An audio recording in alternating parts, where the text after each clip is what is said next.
When I pre-ordered the ROG Xbox Ally X, I really wondered if it was going to be worth the upgrade, especially since I still enjoy using my original Ally X. But after spending a couple of weeks with it, I think I've learned a lot about what this device actually is, and it left me a little bit disappointed but excited about the future. I'm always worried I'm going to scratch my device's screen, so one of the first things I usually do is apply a screen protector. Even though this isn't the most expensive handheld I bought this year, that honor goes to the Legion Go 2. I still didn't want to risk scratching a $1,000 device. The protector was made for the original Ally X, but since both models use the same 7-inch screen, it fit the Xbox Ally X perfectly, even the rounded corners. And I'll talk more about the screen later, because I have some strong opinions about Asus's choice here. Next, I replaced the original 1TB drive with a 4TB one. Asus claims the swap is easy, and for the most part they're right, but there was this one part that was way harder than I expected. I followed the instructions from the ROG website. I used the number 0 Phillips head for the screws. There are a total of 5 screws along the back plate that need to be removed. Then there are 3 along the bottom. The screw in the top middle is captive, so it doesn't come all the way out. It just loosens. After removing all the screws, I used a plastic pry tool to gently separate the back cover. After I got the first gap started, I used a secondary pry tool, this one more like a guitar pick. I worked around the edges to release the clips. I lifted the back cover slowly. There's a ribbon cable connecting it to the main board inside, and I was too lazy to disconnect it. Then I got to the part that wasn't easy at all, disconnecting the battery. The connector was extremely tight. You're supposed to pull up on this black tab, but when I tried it, it wouldn't budge. I couldn't get a firm enough grip with the tip of my fingers to disconnect it, so I used a pair of small pliers to very gently get it started, then finished removing it with my fingers. That single step was the hardest part of the entire upgrade. With the battery disconnected, I removed the screw holding the stock SSD. Asus lists the WD Black SN7100X as a compatible replacement, and even provides a link to it on their webpage. I purchased this non-X variant off of Amazon. It was a little bit cheaper. I peeled the black thermal tape off the original drive and transferred it to the new one. I inserted the new 4TB drive and reinstalled the screw. Reconnecting the battery was much easier. I aligned it and pushed it straight down with my fingertip. Then I closed the back cover and reinstalled all the screws, the 4 on the back, then the 3 on the bottom. Next, I connected the Ally X to a dock. I pressed the power button and began tapping on volume down, and that got me into the BIOS. I went into the advanced menu and selected Asus Cloud Recovery. Asus does mention that you can use cloning methods, but they recommend using Cloud Recovery, so that's what I used. This whole process took a really long time, and I did have an issue connecting the Wi-Fi. So I connected an Ethernet cable to the dock, and after that, the recovery worked without a problem. Asus Cloud Recovery handled the majority of the install on its own. After the recovery was finished, I went through the normal Windows install process. I completed the Windows updates. Then I installed Armoury Crate and went through those updates as well. It took a long time, but I love having 4 terabytes of storage available to me. But between the SSD install, the recovery process, all the updates, and downloading my games, my first day with the Xbox Ally X was pretty much over. But if you like videos on the Xbox Ally X, hit the subscribe button. It helps me learn what to make content about. I was excited when they announced the Xbox Fullscreen Experience, but after using it for a week, it's a little different than I expected. I want to start with the home screen. At the top there's a section called Jump Back In with a horizontal row of games I recently played, and that part is great. But the icons in that row are actually smaller than the ones in the featured section right underneath it. If this was designed with the user in mind, I would think that would be the opposite. Underneath featured is discovered handheld optimized games, and then underneath that is recently added to Game Pass. And each of those rows are filled with text, prices, and advertising banners. As a result, the home screen ends up feeling more like a storefront web page than a gaming dashboard, like it's designed to help Microsoft sell games before letting you play the ones you already own. For contrast, here's the Steam Deck's home screen. It presents large, clean game artwork with minimal text. It has What's New, Friends, and Recommended underneath recent games, but those are more subtle and secondary to your games. The priority on the Steam Deck is pretty clear. The user's gaming library comes first. In terms of functionality, I really like what they've done with the controls. I was able to navigate the entire Xbox experience using either the left stick or the D-pad. I'd press the A button to make a selection and the B button to go backwards. Clicking inside any search bar brings up the on-screen keyboard, and you can move around it with the D-pad or joystick. Tapping the Xbox button brings up Xbox controls, and long pressing it brings up different screens or lets you jump into desktop mode. And that small detail makes the device feel more like a gaming handheld and less like a tiny laptop. Asus kept the Armory Crate button, so I still had access to the command center and its quick settings. And if I wanted to make more advanced changes, all I had to do was go into My Apps and then into Armory Crate. And from there, I can customize my thermal settings or adjust the RAM dedicated to my GPU. But there's still some inconsistencies in some of its functions. I was able to launch games from the Xbox screen.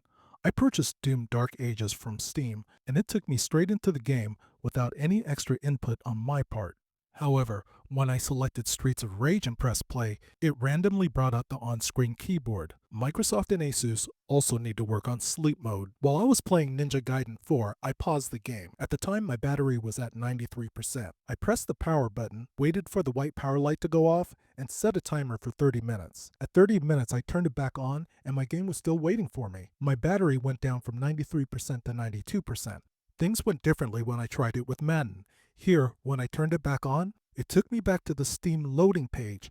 I held down the Xbox button to search for my game screen, but my game was gone. But to be fair, once I finished the initial setup and install process, I never had to go back into desktop mode during my week of using it.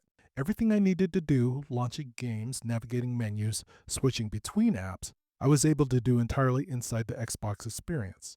There was one thing about the new hardware that really disappointed me, but I'll get to that in a second. First, I have a confession.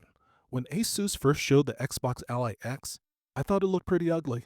What really threw me off were those grips.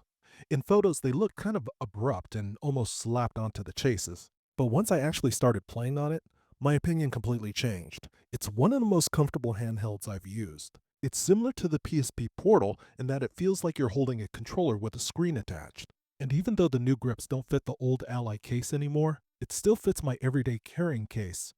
So I can take it with me when I go out for food and maybe get some gaming in as I'm eating my lunch. And the rest of the controls impressed me too. The joysticks have just the right amount of resistance. They give me controlled movements without feeling too stiff or loose. In Battlefield 6, I immediately felt like I had better control over my movements compared to other handhelds. The triggers, face buttons, and D-pad all felt great as well. The buttons all felt good to press, they had just the right amount of clickiness, and they weren't so loud as to be offensive. And the circular style D-pad was really comfortable to use, which I appreciated in games like Absalom and Marvel Cosmic Wonder, where I tend to use the D-pad a little bit more. And the speakers sound amazing. That much power in Hell's hands. None of us would survive.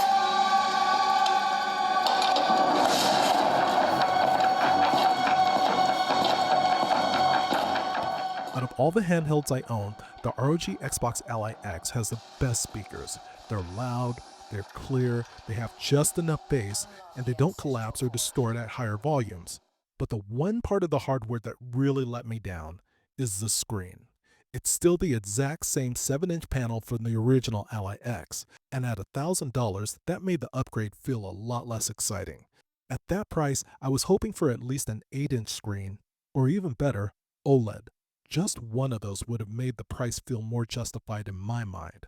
I wanted to see how much of a difference the new Z2 Extreme processor would make as compared to the Z1 Extreme processor in the original Ally X. So I ran the in-game benchmark tools for Marvel Rivals, Doom Dark Ages, Black Myth Wukong, and Cyberpunk 2077. For my settings, I dedicated 8GB of RAM to the GPU, used a resolution of 900p and a refresh rate of 60Hz. And for my in-game settings, I set most graphics to low when available and turned on FSR. I ran the benchmarks on the Xbox Ally X and the original Ally X at 17 watts and at 25 watts and only using battery power. I plugged both devices into a dock so I can use my mouse to run the test.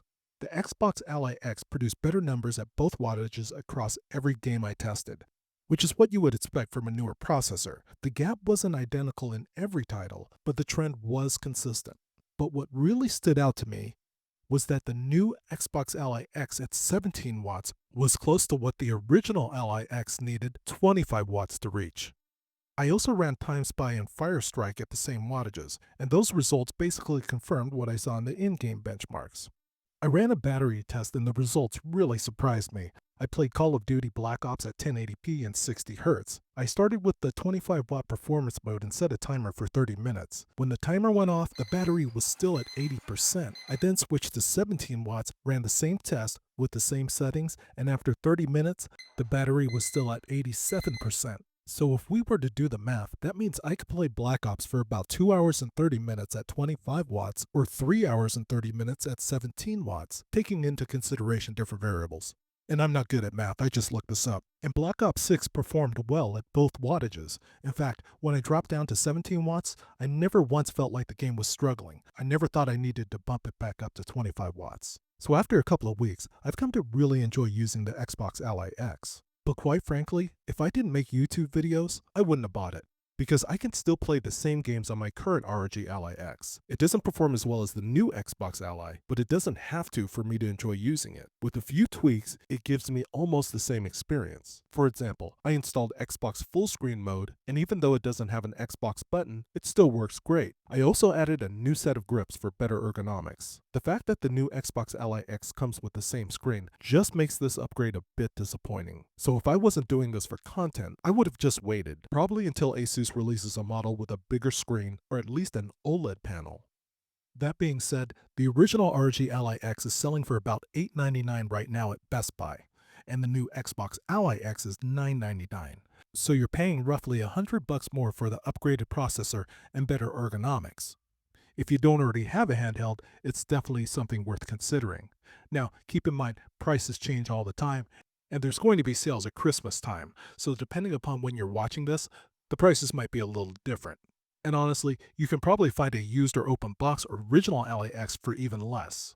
What Asus and Microsoft are doing here, with the more gamer-centric ergonomics, and especially the Xbox Fullscreen Experience, is pretty exciting. It still has a long way to go, but I'm definitely in for the journey. I put a bunch of information about my gear and some helpful links in the description below. I'll see you in the next one.